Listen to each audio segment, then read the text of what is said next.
Most people think AI is powerful. But the truth is, most people are using AI completely wrong. They ask one vague question, get a bad answer, and conclude that AI isn't useful. In reality, it's not the tool that's failing. It's how the tool is being used. Let's walk through the most common mistakes people make when using AI, and more importantly, how to fix them so AI actually becomes useful in real life. The first mistake is being vague. People type things like, write an email, explain this, help me with work, I can't read your mind. When you give vague input, you get vague output. Now imagine this instead. You're responding to a client who is unhappy with a delay. You don't just want an email. You want the right tone, the right length, and the right outcome. So instead of being vague, you type, write a professional and calm email to a client explaining a project delay, acknowledge their frustration, briefly explain the reason, and propose a clear next step. Keep the tone polite and confident. Notice what changed. You gave context, you gave tone, you gave structure. That single change turns AI from useless to extremely effective. The second mistake is expecting AI to be perfect on the first try. Many people think AI works like magic. They ask once, don't like the answer, and stop there. That's not how AI works. AI works best when you treat it like a conversation, not a vending machine. Let's say you ask for a summary and it feels too long. Instead of giving up, you say, make this shorter and focus only on the key takeaways. If it sounds too formal, you say, rewrite this in a more conversational tone. If it's missing clarity, you say, add a simple, real-world example to explain this better. Each follow-up improves the result. This is how people who get real value from AI actually use it. The third mistake is not giving enough background information. AI is only as smart as the context you provide. Imagine asking AI for career advice without explaining your situation. You'll get generic advice that applies to everyone and no one. Now imagine doing this instead. I work in a mid-level role, have experience in finance, and want to move into a more strategic position. Given this background, suggest skills I should focus on and next steps I should consider. Suddenly, the advice becomes tailored, relevant, actionable. Context is not optional. It's the difference between generic and useful. The fourth mistake is trusting AI blindly. This one is dangerous. AI is extremely good at sounding confident, even when it's wrong. That's why AI should assist your thinking, not replace it. When you use AI for research, planning, or decisions, you should always ask, what assumptions is this making? Does this match what I already know? What should I verify?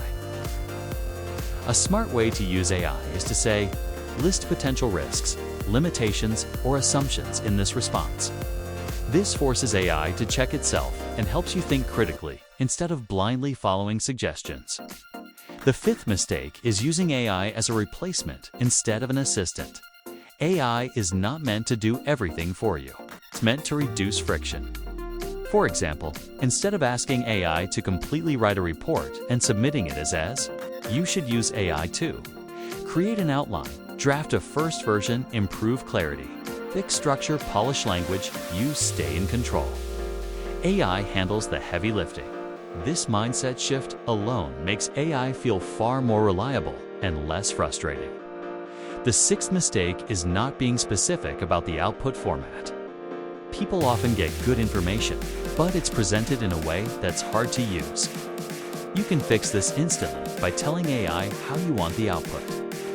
For example, summarize this in bullet points, or create a step-by-step checklist, or present this as a table with pros and cons. AI is very good at formatting when you ask explicitly.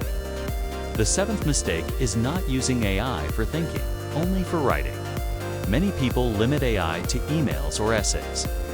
That's a huge missed opportunity. AI is excellent for thinking through problems. You can ask, help me think through this decision by listing options, trade-offs, and possible outcomes.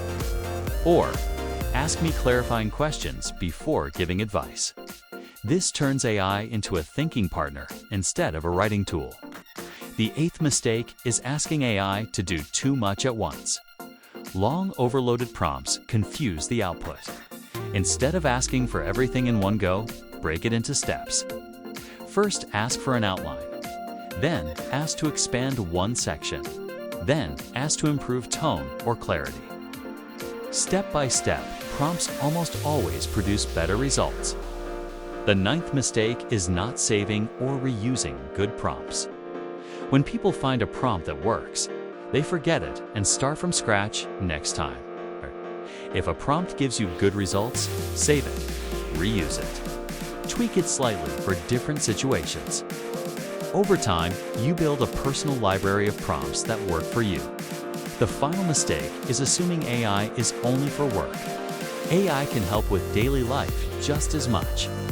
Planning a week, organizing finances, learning something new, preparing for conversations, breaking down overwhelming tasks, the key is asking. AI like a clear-thinking human, not like a desperate search engine. Here's the real takeaway. People who think AI is overrated usually aren't using it wrong intentionally.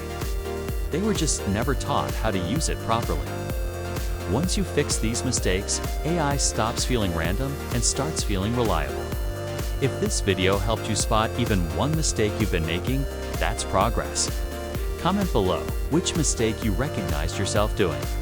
And if you want the next video to be exact prompts that fix these mistakes, you already know what to do.